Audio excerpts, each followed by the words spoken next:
Okay, hello students. I just wanted to go through a few of the questions that we did in our reading assignments. The reading assignment based on the topic special layouts from your textbook. So we have the book open up to your chapter. So this is the chapter that you looked at. Okay, this is information you looked at to answer the 5 revision questions on Edmodo. All right. Now, questions 1 and 4, we got pretty much that at full points. Everybody across the board. So I'm not going to go over those ones. But questions 2, 3, and 5, I want to look at for a little bit. Okay. So we're going to use these patterns here just to appreciate and elaborate on those questions.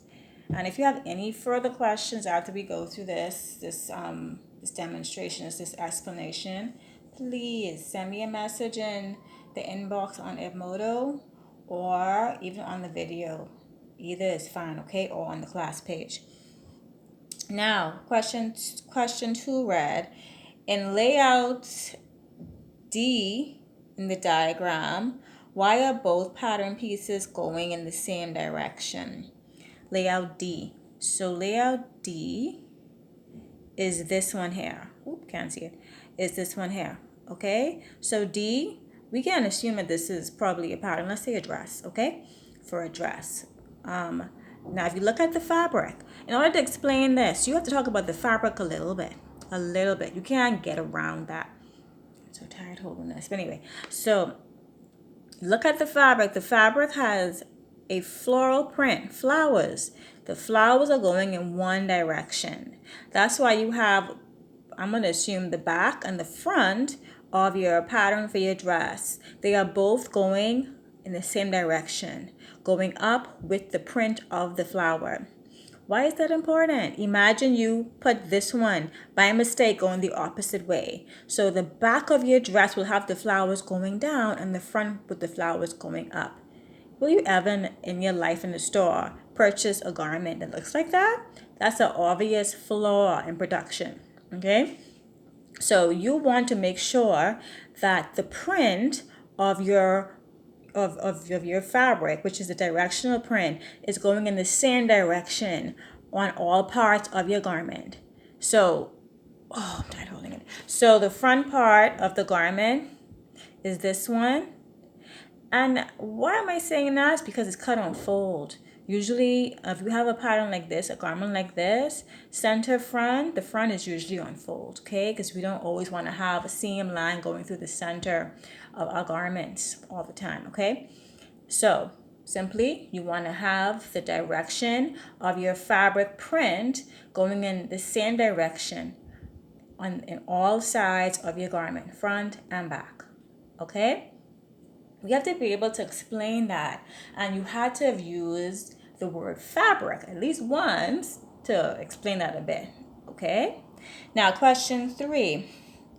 Which 2 layouts in diagram 10.3 do not require every pattern to go in the same direction?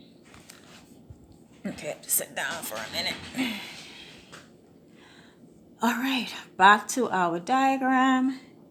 Which 2 layouts in diagram 10.3 have the patterns going any which way, meaning it goes up or down? Now, you had a hint in your diagram, okay? You will notice that when you have the green line with only one arrow on it, everything is going in the same direction. So this one, these 4 have one arrow, same direction. These ones here have one arrow, same direction. But be mindful that these 2 are for the same layout. It's layout C, okay? These 2, same direction, and for D, same direction. So the only 2 layouts that have the green line symbol, the green line in the pattern going up or down are B and this one, the purple C. So B and C. Okay, so what that tells me, sorry, it's very heavy. So what that tells me is that it is okay if I put this pattern and this pattern going opposite directions on my green checkered fabric. It will not affect the overall look. It will still look like a perfectly constructed garment with no layout mistakes. Okay? Now, why that is possible? Because you do not have a directional print here. Okay? And why that is not possible for this plain looking fabric, they're showing you a yellow plain color, but this is for a napped fabric. Napped fabric like velvet. Velvet has a distinctive sheen or shine or look when you rub your fingers up and down velvet fabric. And that will show up as a mistake if you cut it going whichever way you want to, up or down, okay? So for fabric like velvet, you have to have the patterns going in the same direction, okay? Now, they're showing you this one can go up and down, okay? This striped fabric, okay? Doesn't matter. You have a very narrow print here. It's not going to affect whether you have the front, I'm gonna say a dress, because it looks like a dress to me. The front of the dress going, the back of the dress going in the opposite direction as the front of your dress. It's okay, because it will not make any mistake when I assemble my striped purple and black dress. Okay? But the hint were your grain lines. You had a little hint with this one. Okay? So be aware of that. Now, question 5. For border printed fabric, which area in the pattern is matched? Explain. So you know that the border print layout is E. Okay, you see that in the notes, in the content, and you see it in this layout down there. So we have this cream colored fabric with a black lovely border trim on one side, running on one side lengthwise.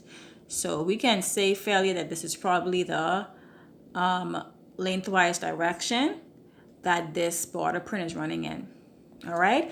Now, to appreciate this a bit more, I want to use an actual pattern here. Okay. Now, this is not a border print. This is a checkered fabric. So this one we could use for layout B in your textbook. Okay. I probably should have said to make sure your book is open up when we go through this. But anyway. All right, so I could have, this is a shirt, okay? I could have the back of the shirt going this way, the front of the shirt going the opposite way, still on grain with my lengthwise direction, with my lengthwise grain of my fabric, meaning I have my grain line symbol parallel to my fabric selvages, and it will be cut perfectly fine, no issues, okay? It doesn't matter. So for this fabric, it does not matter whether you have the pattern going up or down.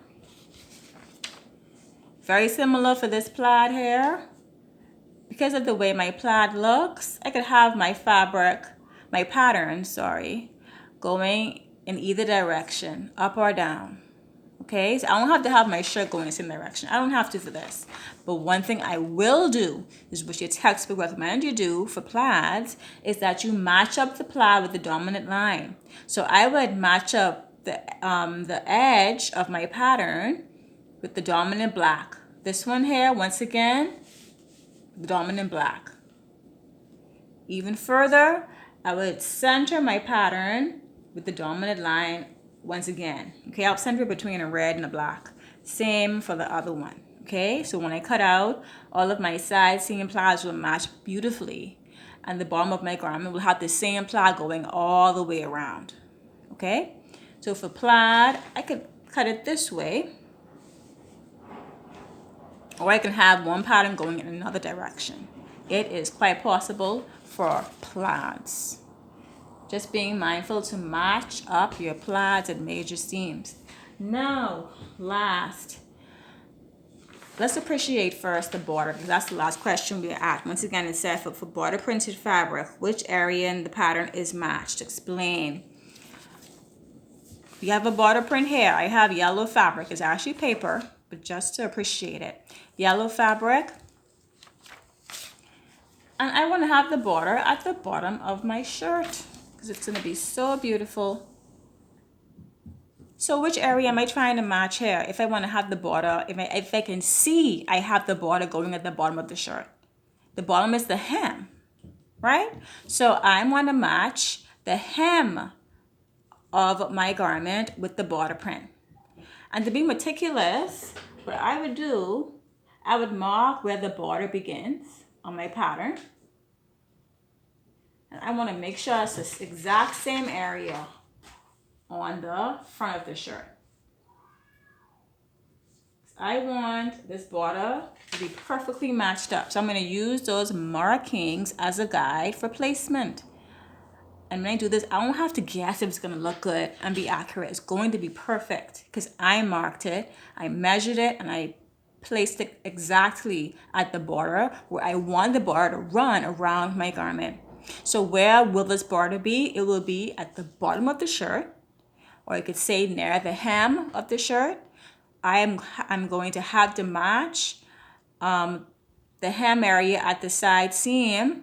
I have to mark and match that to make sure that my border is perfectly in place when my garment is complete. So we have a border fabric on this side. And to appreciate, because we didn't have any fabrics in house in my apartment of directional print. So Make Believe Land, this is a directional printed fabric. It has a lovely floral print going through it. I cannot do this layout. I cannot do a layout like layout B. I can't do that, okay? Why? Because I want my floral print to run the same direction in the front of my shirt and the back of my shirt. So I will have to have both of my patterns running with my floral print, okay? So there you have it, okay? If you have any further questions about the assignment, let me know, message, email, all right? So all the best.